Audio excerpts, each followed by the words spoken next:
In 1959, the CIA is confronting a new enemy, Fidel Castro, the man who threatens to spread communism across America's backyard. The fear for the United States was that a Cuban-style revolution would explode throughout Latin America. The US President Dwight Eisenhower wants him assassinated, and the CIA is given a job. But they need someone who can break through his tight security.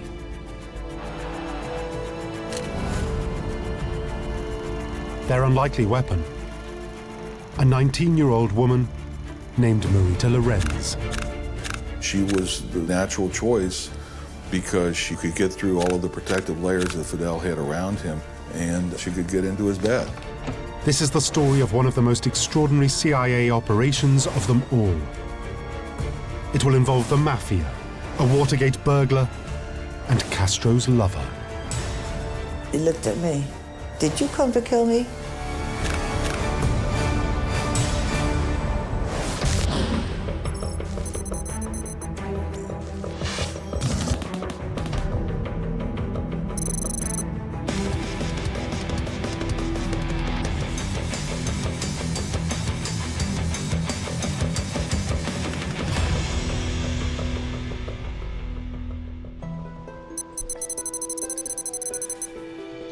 This, the most bizarre CIA assassination attempt of them all, begins with a chance encounter that took place in the port of Cuba's capital city, Havana.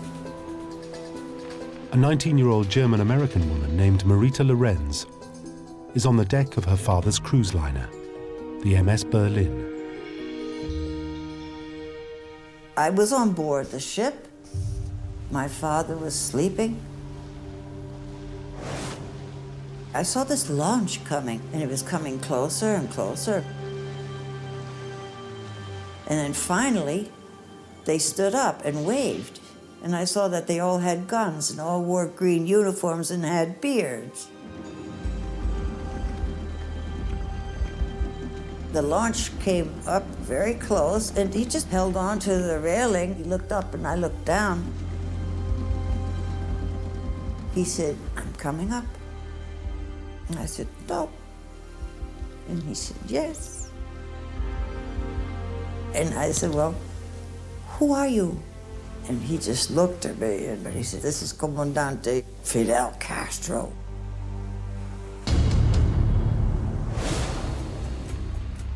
Fidel Castro is the most notorious revolutionary in the world. Just 1 month earlier, at the age of 32, he seizes power in Cuba in January 1959.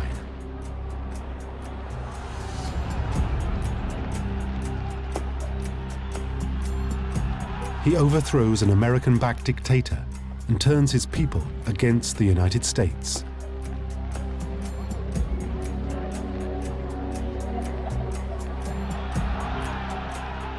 Castro becomes Prime Minister of Cuba and forms a close economic and military alliance with the Soviet Union. Now his friendship with the Soviets and his desire to spread his communist revolution throughout Latin America is sending shockwaves back to the United States. We didn't realize there was a threat right in the United States' backyard until it was too late and Castro had seized power.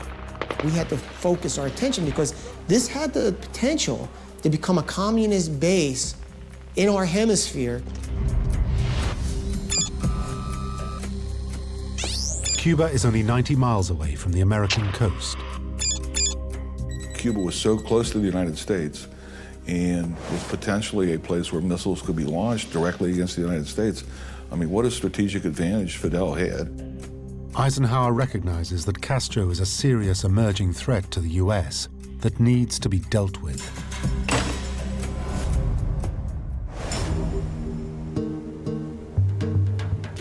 But the young Marita knows nothing about this man who's about to come on board her father's ship. Very flirtatious, looking at my eyes, trying to size me up.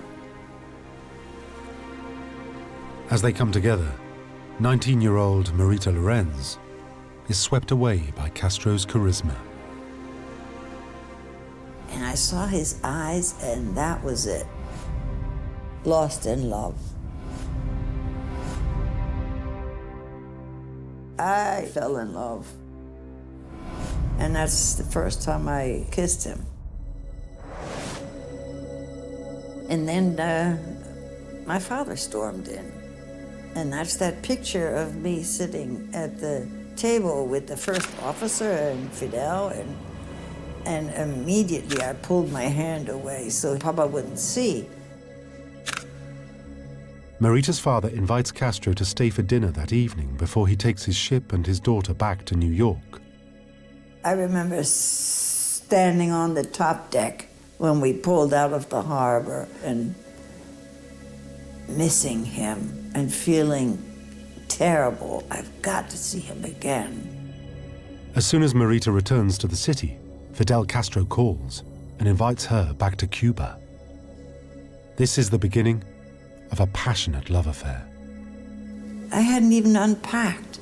He said, "How are you? I miss you." And with his bad English, asked me to come back. I send you airplane.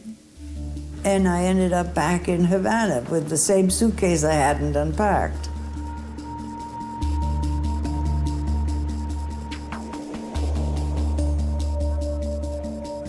A week later, Marita leaves her family's ship and moves into Castro's penthouse apartments on the 24th floor of the Havana Hilton. I felt absolutely terrified, happy, frustrated, crazy, and defying my parents without telling them. I felt very guilty. I was taken to a suite, 2408, which linked to 2406 with doors.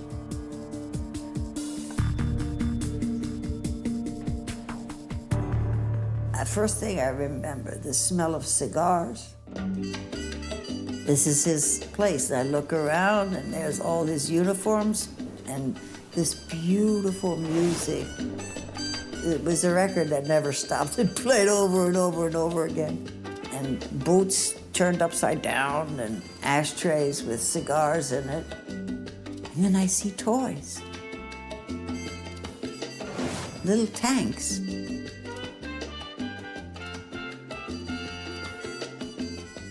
And then a bazooka sticking out from under the bed.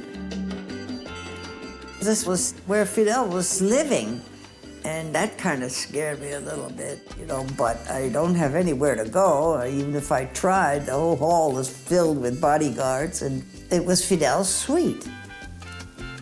And they just said, wait, and don't go out, just wait. And I did just that. I waited and waited and waited. All of a sudden, I hear the door swing open. And he came in and picked me up and swung me around. And I miss you so much, and love talk. And that's a moment I'll never forget.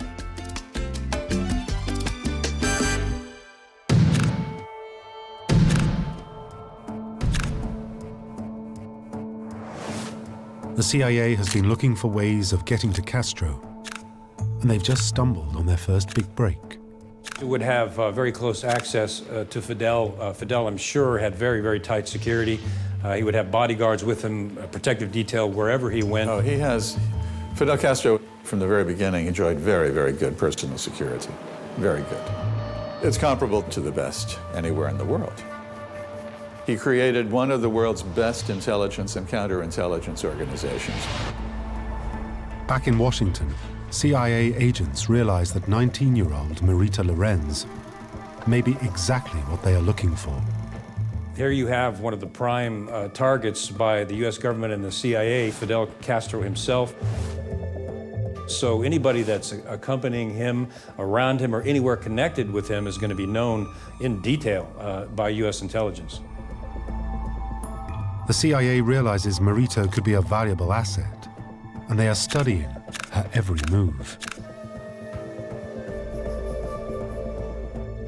Marita had a romantic relationship with him. A romantic relationship would actually get her into his bedroom, so she would be able to bypass all of his security layers.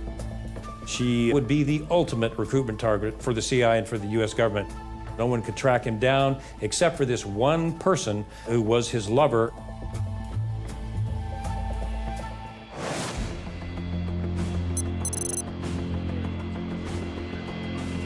In April 1959, Fidel Castro is invited to the US by the Society of Newspaper Editors. Castro accepts the invitation, hoping to win over American public opinion as tensions between the two countries steadily rise.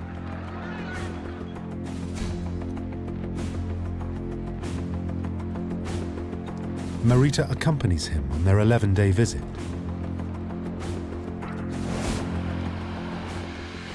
The CIA is, of course, there too. What the CIA would use is what's called the foreign agent recruitment cycle. And that cycle consists of first spotting a target, a person that has direct access to the person that you're after. The spotting could have very possibly occurred when Marita was either in Havana, or be a strong possibility it could occur when she traveled to the United States with Fidel and he met with Nixon. He came to New York in anticipation of seeing President Eisenhower. And instead, Eisenhower rejected him and pushed him off to Nixon, which absolutely infuriated Fidel. He felt very angry that he wasn't accepted with open arms as the new leader of Cuba. That would have been a prime opportunity for her to be spotted. Without question, he was meeting with Nixon. That was a high-level meeting, and you can be sure that U.S. intelligence was all over that visit. Then they would assess the person, their vulnerabilities, whether they were available for recruitment. Then they would develop that person, befriend them, find certain switches maybe that they could use. And then finally they'd make the pitch, would you come over and work with us and can we use you in our operation? Nobody should die that way. I've never seen anything that horrific. One of the duties of a pathologist is to determine the cause of death. Watch on mobile devices or the big screen. All for free. No subscription required. Download Veely now.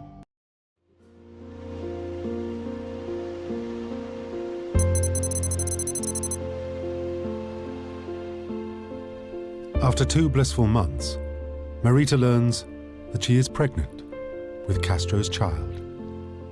I was happy to be pregnant, very happy. I wanted it. I wondered what it was going to be. He said, oh, wonderful. Half German, half Cuban. I said, and American. And he was very happy. He said, now I have to build another hospital. But Marita realizes there are limitations to being Fidel Castro's lover. I understood that he belonged to Cuba. He made that very clear. He belonged to everybody and to Cuba first, and to nobody but to Cuba. By now, the US is becoming increasingly concerned by Castro's popularity. Fidel Castro was a titanic figure.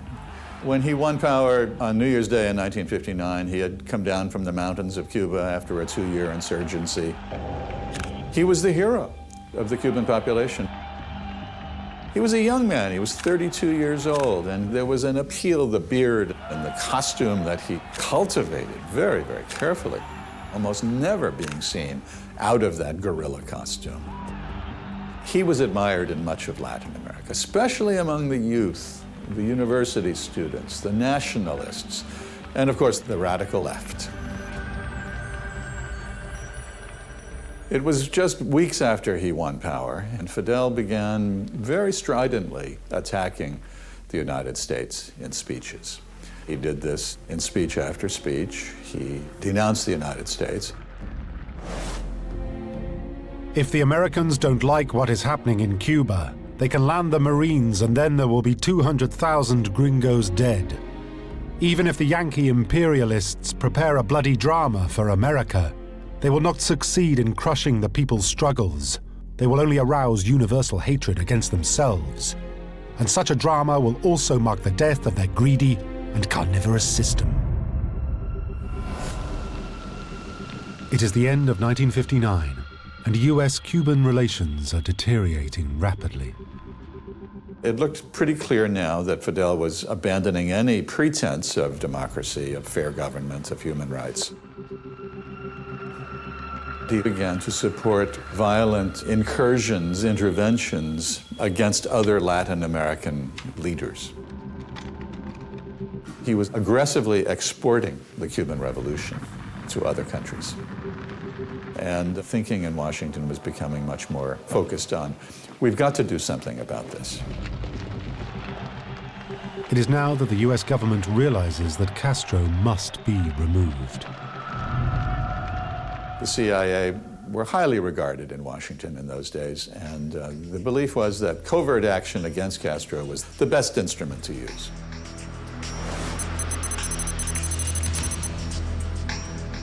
What happens next is a bizarre and strange mystery, but one that eventually leads to Marita being put in contact with the CIA.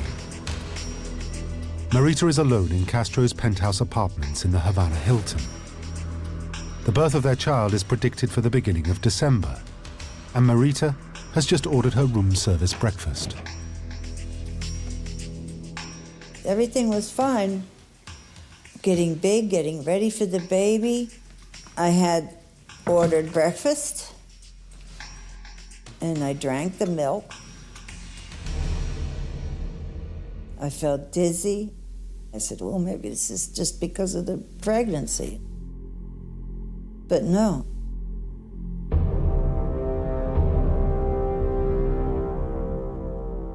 All I remember was falling backwards on the bed, and I was out. And then I woke up in a car, and I was being driven somewhere. I was like half asleep, and then I was out. Marita's memory of what happens next is very hazy. She has glimpses of events that she can only partially recall. The next thing I remember is lights, a light above me, and arguing back and forth, cursing in Spanish. They were arguing about Fidel. I don't know if they're arguing at him or with him or against him or for him or what. I couldn't make it out. And I don't know if my clothes were on or off, or somebody's moving my body back and forth. Marita is 7.5 months pregnant and senses that something shocking is happening to her baby. Terrible pain, terrible pain. But I was like half gone. I thought the baby was born. For a moment, I heard a baby cry. I had a needle in my arm, and the pain was unbearable. And I felt wet. It made me frightened, and I started to cry. And that's all I remember. And then I woke up back in my suite.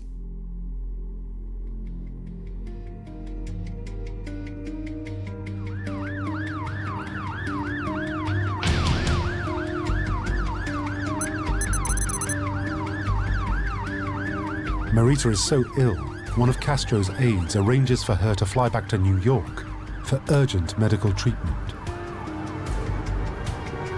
FBI agents are there as her plane touches down. The FBI met me at the airport, and I went straight to Roosevelt Hospital under FBI protection, surrounded by them. Unbeknown to Marita, this is the beginning of her involvement with the CIA plot to kill Castro. After a forced abortion, performed when she was drugged and kidnapped from Castro's residence, Marita is now suffering from blood poisoning and requires immediate surgery. And she's about to find out what has really happened to her.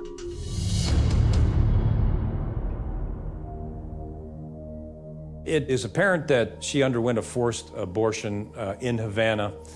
And then the question would be, was that done by the Cuban government? Was that done by the US government or the CIA?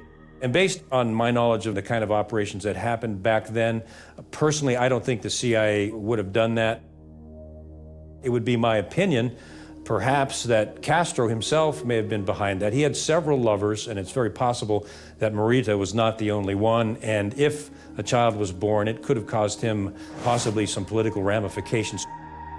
The CIA agents begin to use the abortion as a way to turn her against Castro. If Castro was behind this forced abortion, then that would be the ultimate development tool to use with Marita, because that would be a classic betrayal, not just by her romantic lover, but also the loss of her child caused by Fidel Castro.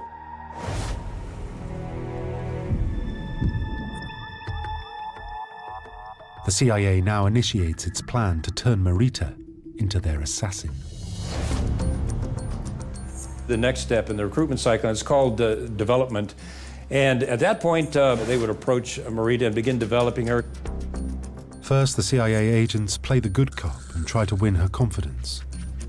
After the hospital stay, I was allowed to go home under 24-hour guard and recover physically and mentally and emotionally. Had the agents around me every day giving me so-called vitamins. And they took turns watching me day and night and day and night. The agency would now know the vulnerabilities that Marita had after the assessment, and to develop her, they would begin appealing to those vulnerabilities. I was heartbroken. I was sad. I was lonely.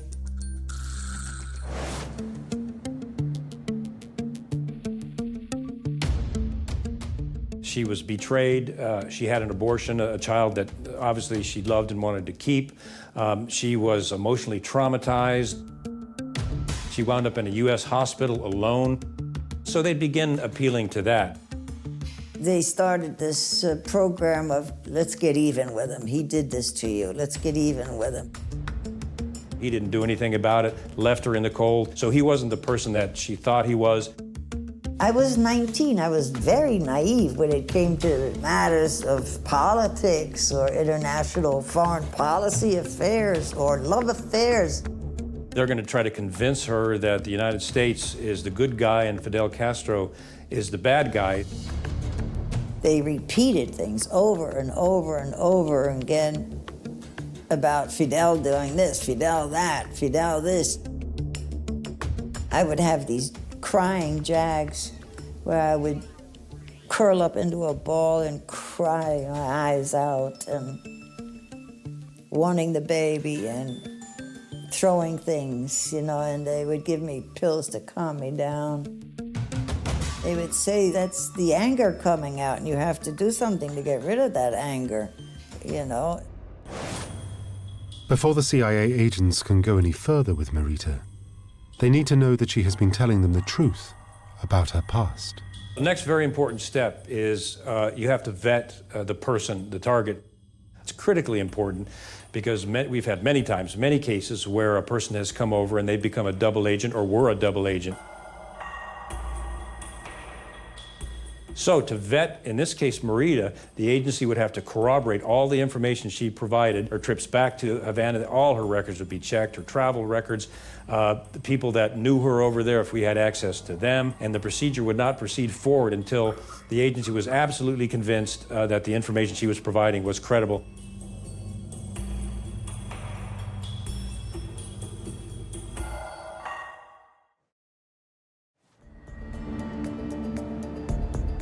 Having worked on her personal relationship with Castro, planting the seed that he is the bad guy, they now need to get her on their side politically.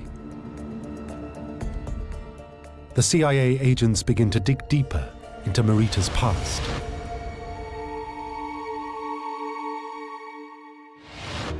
Marita tells them she was born in Germany on the 18th of August 1939. And 2 weeks later, her country invaded Poland. I'm a child of the war. All I remember is hard times. The agents learn that her father, Heinrich, was a German submarine captain.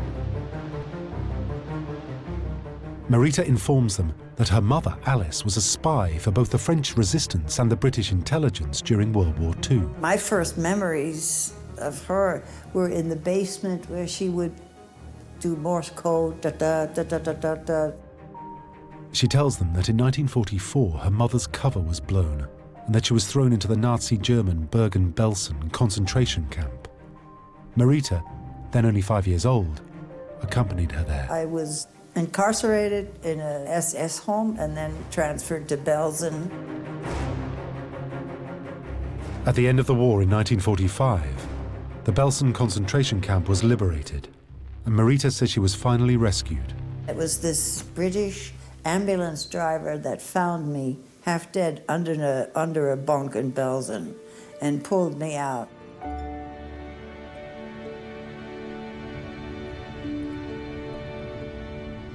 In 1950, the family moves to the United States, settling eventually in New York, and life begins to improve for Marita. The story of Marita's brutal childhood in Germany allows the CIA agents to play on her loyalty to her new country, the country that's made her happy, and the country that Castro is now threatening to destroy. Planting the seed that Castro is the bad guy in their relationship, they now broaden their approach to include his hatred of America. They'd bring out the information such as Castro was determined on invading the United States, overturning the U.S. government. He was a bad guy. He was affiliated with the Russians. He hadn't told her any of that information. She didn't know any of that. You didn't know that? No, you're too dumb, too blind, you know? They would curse at me. They would keep me in the room. They wouldn't open the window. I wouldn't go out. They would just bring food, and I felt confined. And all they ever talked about, look, here's more proof. See, he's a commie. He's nothing but a damn commie. And you have to do something.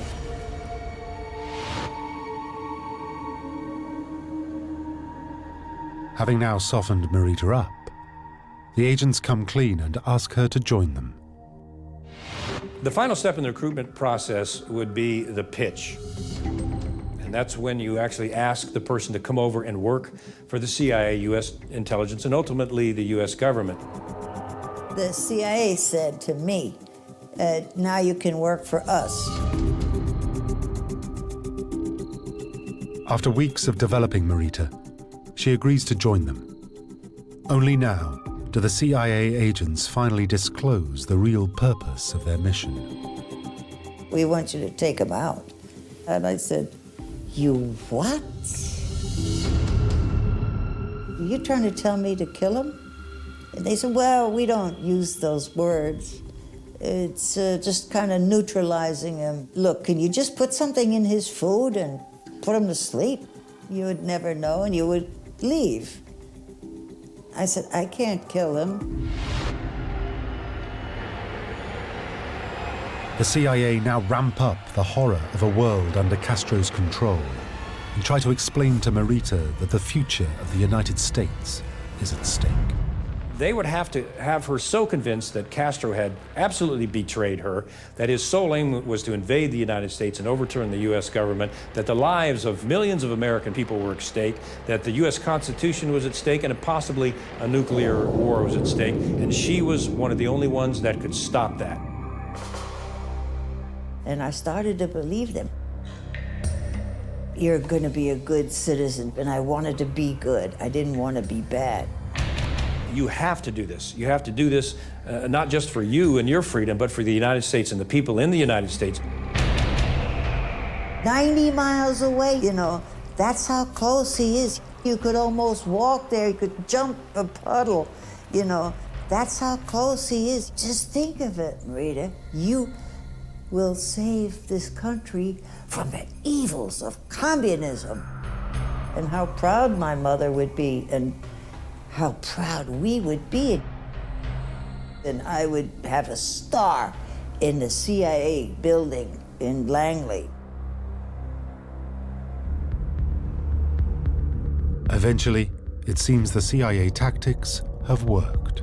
They slowly convinced me, and I said, well, maybe they weren't all that wrong. Fidel's unpredictable. You could push that button. If I went ahead and just slipped him something to go to sleep, I would prevent an invasion.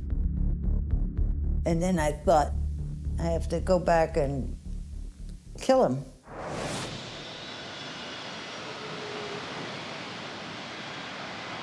Towards the end of December 1959, the CIA needs to be sure that she's a willing agent, so they send her back to Cuba.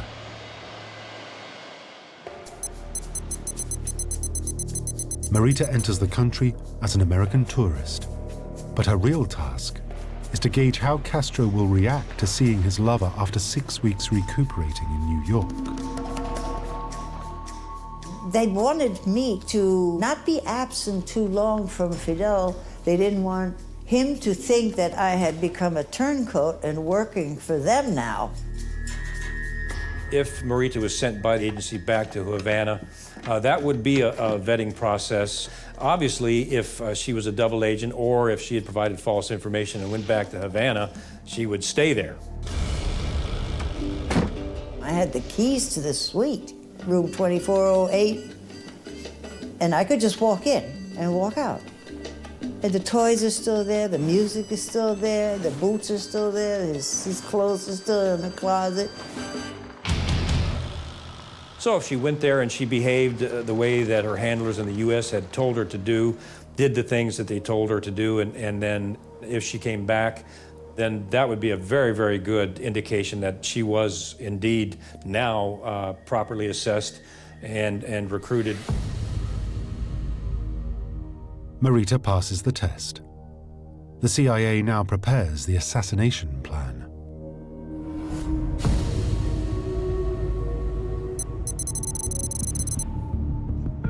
At the beginning of January 1960, the CIA instructs Marita to travel to Miami to meet a man called Frank Sturgis. A former US Marine, Sturgis fights alongside Fidel Castro in the 1950s and becomes his chief of Air Force intelligence.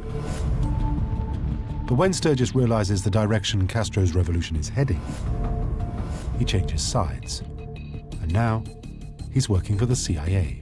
Some people in the press call him a real-life James Bond, and he certainly was. He used over 30 different aliases in his career as a spy and as an assassin. I lived with Frank for a year in Miami when I was in college. He had a whole drawer full of phony IDs. I mean, some of them were from South American countries. I mean, the man was clearly, he was a man of action. He didn't just sit around and talk about his beliefs. He firmly and deeply believed in the freedoms that we have here in the United States and didn't like communism. He didn't like the total control of the individual's life and took a stand against those things and basically waged a war against Fidel Castro. When Marita Loren met with Frank Sturgis in January of 1960 to proceed with this plot to assassinate Fidel Castro, Frank at that point was working hand in hand with the CIA in an attempt to overthrow the Fidel Castro government. He told me that Marita was a very intelligent, beautiful, secure 19, 20-year-old woman. He was very impressed with her and in terms of her maturity for her young age. She basically was thrust onto a kind of a world stage in terms of the relationship she had with Fidel. Sturgis's job is to come up with a suitable murder weapon for Marita to use against Castro. Should it be a gun? A knife? Eventually, he decides on poison pills. To get hold of the poison, Sturgis turns to an unlikely source to obtain it. When Frank Sturgis told me the story, I said, poison, where do you come up with poison, Frank? And he looked at me and said, well, I got him from some friends. And I said, friends? He said, let's just say close family of friends.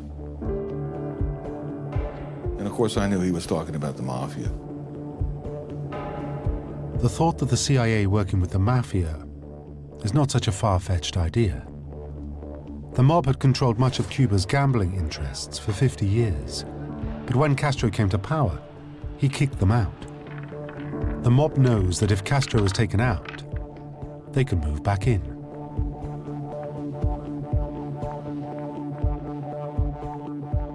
The mafia and the CIA had a community of interest in terms of getting rid of Fidel. And so I think all those things kind of gelled together in this particular plot.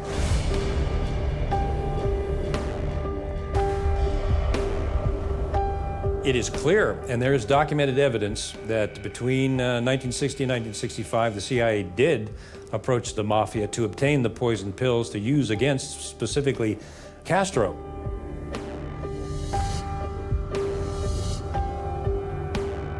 The reason that they would do that, obviously, is the mafia could get these poisons illegally, which the United States could not do, or even the CIA officers would prefer not to do.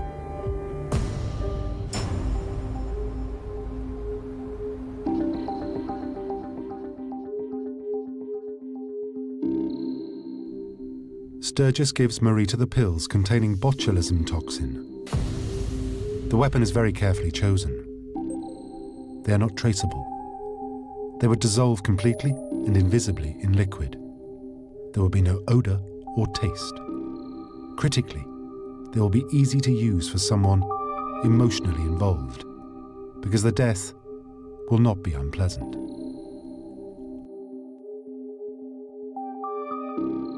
They would portray to her that, look, this is a very easy way to go. You're not going to be pulling the trigger on a gun. There's no violence in this, and it's a merciful way to do it, to use poison.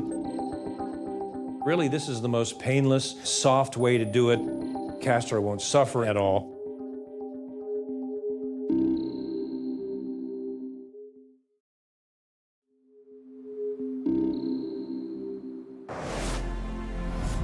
The CIA has got their agent and their murder weapon. All that is left now is to set their assassin in motion. The problem now facing the CIA is that Castro has no routine, no set pattern, which drives the agents wild with frustration. He is in Havana one minute, then across the other side of the island the next.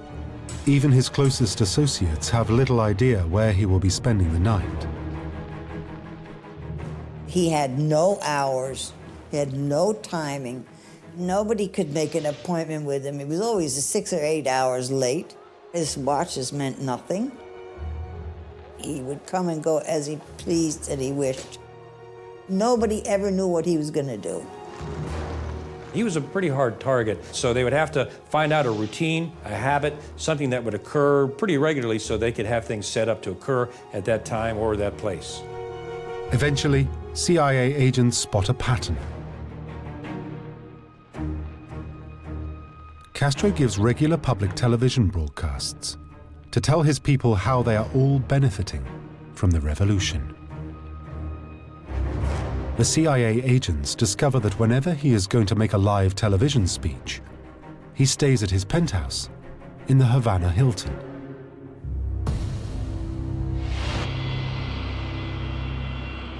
Just after New Year, the CIA sends Marita back to Havana to assassinate Castro. She is told they have intelligence that he will be at the penthouse that night. This was one of the most tense times in U.S. history in terms of intelligence and military involvement in the Cold War, our relations with Russia and their connection to Cuba. So this operation would have been of utmost importance to the CIA and to the U.S. government. I was in the plane. I was going to go to kill Fidel, you know. The pills made me nervous. Marita, terrified she will be stopped going through customs, decides on an extra precaution to try and conceal the poison pills. I went into the bathroom and I put them in a cold cream jar. And I felt better. I felt I'd be okay going through customs. The 90-mile trip from Miami to Havana takes about 30 minutes. Marita makes it through customs unchecked. It seems her trick with the cold cream has worked. Marita now heads to the Havana Hilton and Fidel Castro's penthouse suite. I felt important. I almost felt like I was in a grasp that I couldn't get out of, and that I was going to be saving American lives if I took this one life. I walked right in and snuck in the bathroom, closed the door, hoping Fidel didn't walk in right now. I was nervous because I have this man's life in my hands, all because of these little tiny pills. My heart was crying. Oh God, I was absolutely scared. Marita's mission is to place the poison pills in Castro's drink to assassinate him. But they are covered in cold cream, which is sticking to the pills like glue. I tried to wipe the cold cream off the pills. Oh. I was panicking. My God. There was no way I could grasp the pills. Marita now desperately tries to abort the mission. And I just took them like that and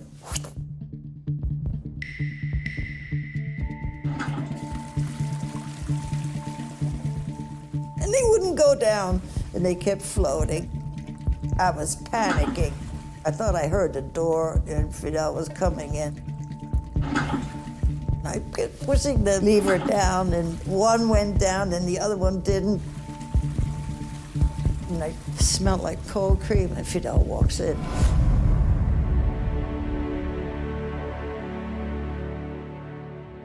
I said, Fidel, I love you, I'm back.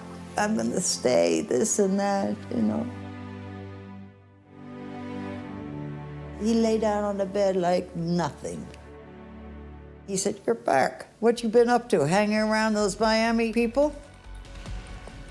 And when he said that, oh my God, he knows. He knows.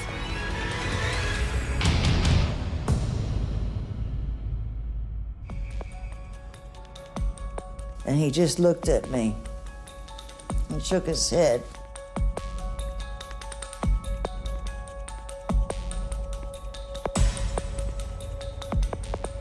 And then he just took off the gun belt and threw it over the lamp. And he took the gun out of the holster.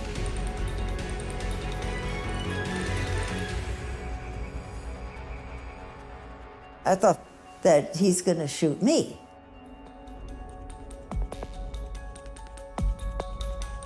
But then he flipped it around and he gave it to me. He looked at me and he said, did you come to kill me?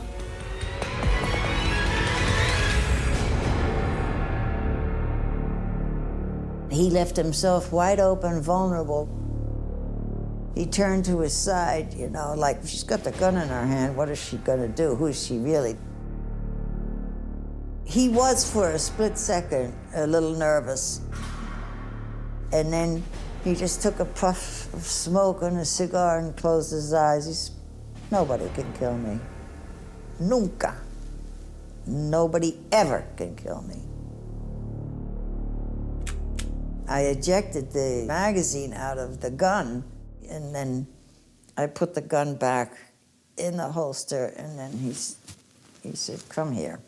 And that was the end of that.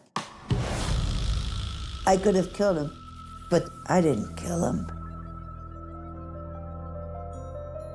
I went to bed with him. He took the phone off the hook. I was so relieved about the pills. I was even afraid that my makeup case would come walking out of the bathroom. But I made love to him. And it was as beautiful as ever, but something was missing. And that was the baby. On the same evening, Marita flies back to Miami and tells the CIA she has failed to kill Castro. Frank felt that Marita lost her nerve on this particular assignment, mainly because of her feelings about Fidel. The old emotions, if you will, took over, and she just wasn't willing to take the step to actually to end his life. You know, the CIA is not always successful in what it does, and it has failed a number of times. We never know about that because it's an enclosed, secret world. So failure is something that the CIA is used to.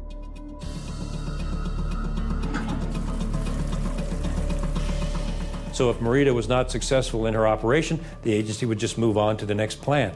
That's exactly what they did. Marita's failure causes the CIA to realize they will need to continue exploring ways to get to Castro.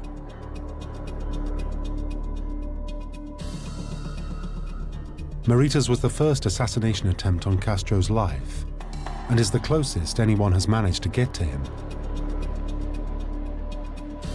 Since then, there's been an estimated 638 plots to kill Castro, ranging from an all-out invasion to exploding cigars, poison pens, and sniper attacks.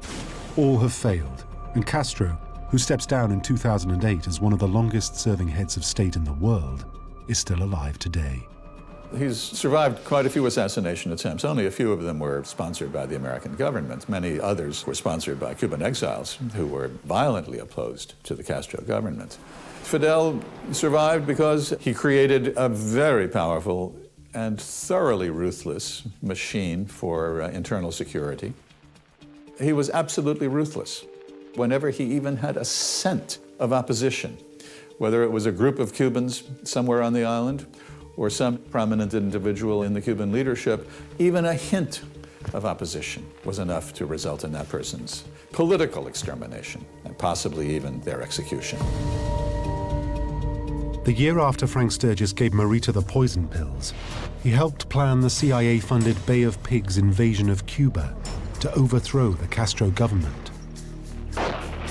He was later arrested as one of the Watergate burglars, sent by President Richard Nixon to break into the Democratic National Headquarters in Washington.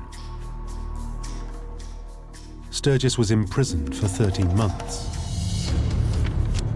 As for Marita, she continued to work against the Castro government, and during a fundraising mission met another dictator, former president of Venezuela, Marcos Pérez Jiménez.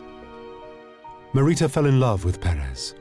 They had a daughter and a brief affair, and then he was imprisoned on charges of embezzling $200 million. In 2000, Marita returned to Havana in the hope of meeting with Fidel Castro again, but he refused to see her. Today, she is still living in New York.